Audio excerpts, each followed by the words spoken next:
somehow, I mean, we could talk about how, it's not a coincidence, you became synonymous with foam rolling. It became worst part of my life. Synonymous with you. That's okay. It's I mean, it's not okay. It's okay with me. They weren't saying about me, but I was about to say it's okay. You know, anytime somebody goes public facing and starts to try and educate people, you know, there's certain things that are sticky. They have like high salience. Like, yes, I like to get into a cold plunge, but how Andrew Huberman became associated with cold plunging or buying a cold plunge is wild. I mean, sure, I own one, and you know, this sort of thing, and I think they're great for shifting your state, but it's hardly the cornerstone of my life or my existence, but I love it. I use it, but I think foam rolling, looked different enough from what people had not seen before.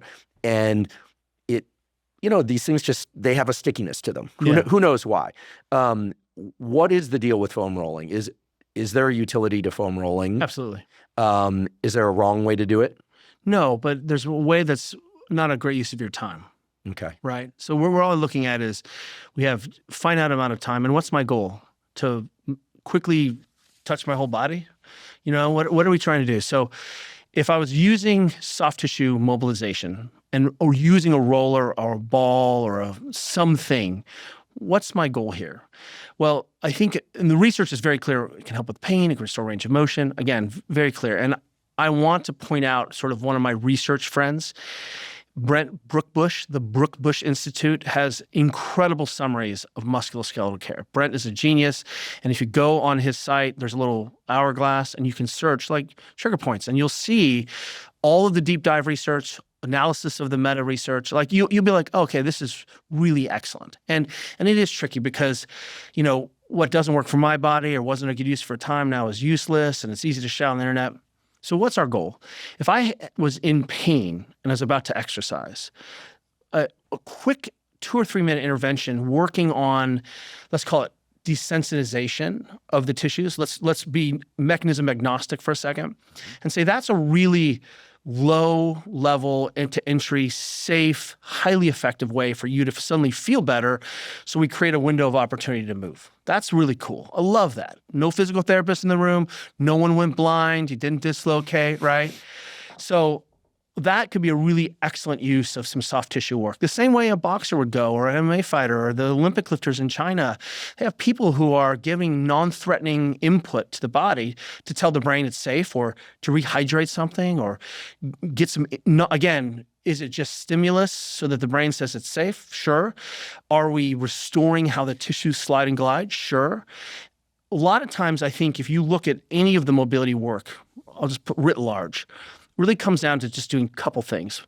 Most of them are just isometrics. So we have a lot of isometrics, which everyone can agree is good stuff. And we do a lot of tempo work. That's really just moving slowly through range.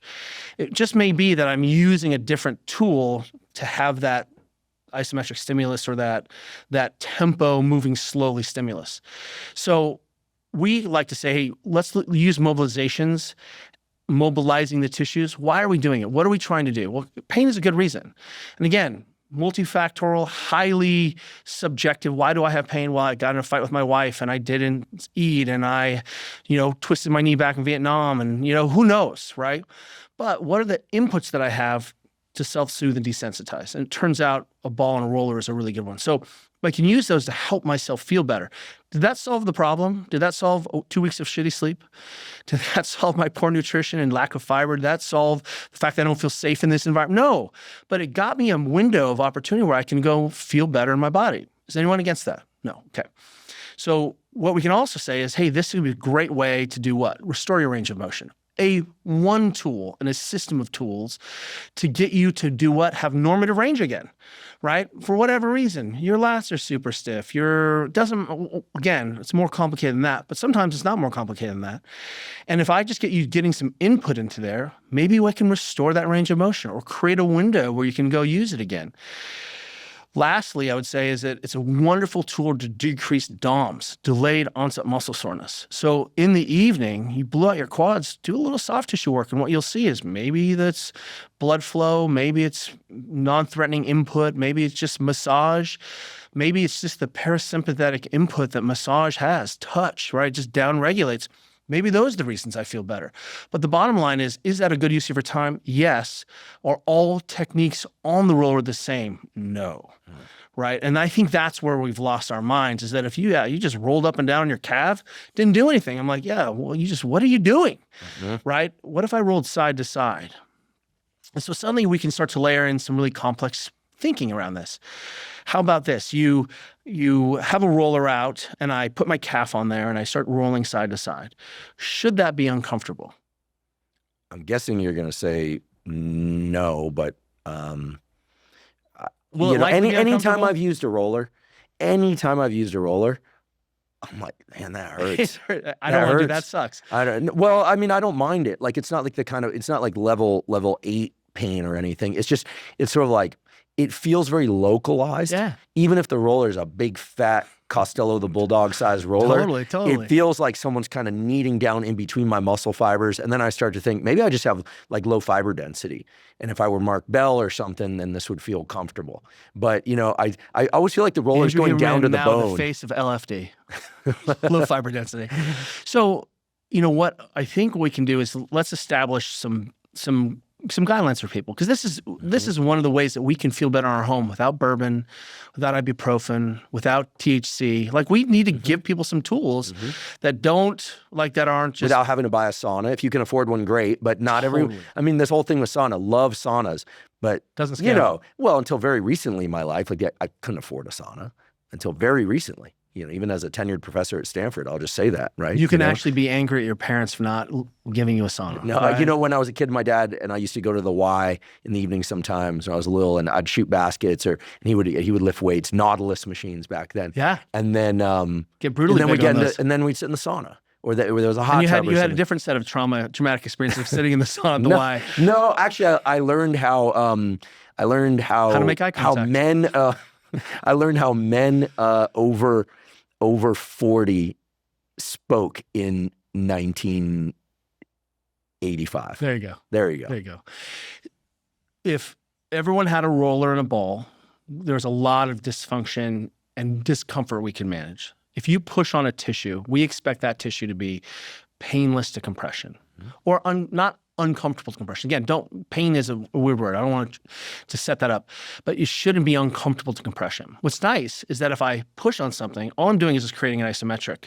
It's just a vector isometric. Instead of pulling an isometric through the length of the tissue, I'm putting it at a different vector and angle. So that would just be one. I could start there. And if it was uncomfortable, well, guess what? Now I can get my nervous system involved.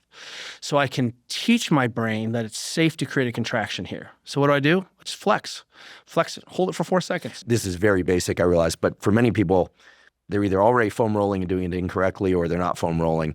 We want them to do it correctly. So if I understand correctly, it's quote unquote okay to flex the muscle that you have in contact with the foam roller while you're rolling. If I find something that's uncomfortable or stiff or doesn't feel like my other side, I'm going to stop. I found a place to work. I'm going to take a big inhale. So I take a 4-second inhale. I want to teach myself that I need to be able to breathe in this position. One of my friends, Greg Cook, is like, if you can't breathe in a position, you don't own a position. That sounds very Iyengar too. But what we're going to do is we're going to say it's okay to breathe here, and I'm going to contract here. And then I'm going to slowly relax and soften. That's tempo. That's moving slowly, and I can handle higher loads. And what will end up happening is if I repeat that cycle 2 or 3 times, guess what? My brain desensitizes that, changes range of motion. My brain suddenly is like, that's not a problem anymore. So we just move on.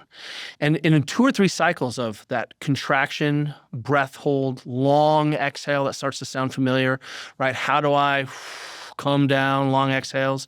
I'm not trying to spin up. I'm trying to say this is safe. I've done that with my breath. I've done that with contraction.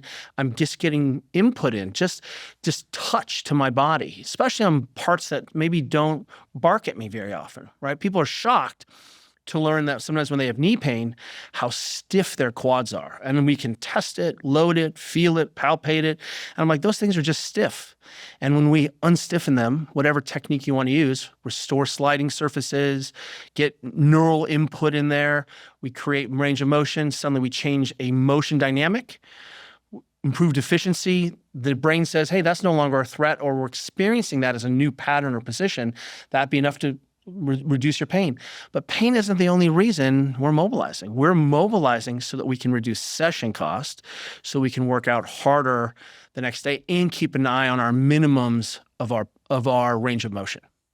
Love this. And another just very basic question, because I'll be honest, I haven't foam rolled much in my life. And it doesn't have to be a big formula, everyone. Sometimes those big white, those are pool noodles, right? That's what it was for. I think like made in Killeen, Texas as like a manufacturing byproduct. And someone's like, we could put these in the pool. And then some physical therapist is like, sweet. Like that thing's way too big and too hard and too square and too soft. And like there's a whole bunch of things. Like sometimes you need an elbow, sometimes you need a forearm, sometimes you need a thumb. So you can have much smaller diameter. I'm a much bigger fan of smaller diameter rollers. I just think they fit your body better.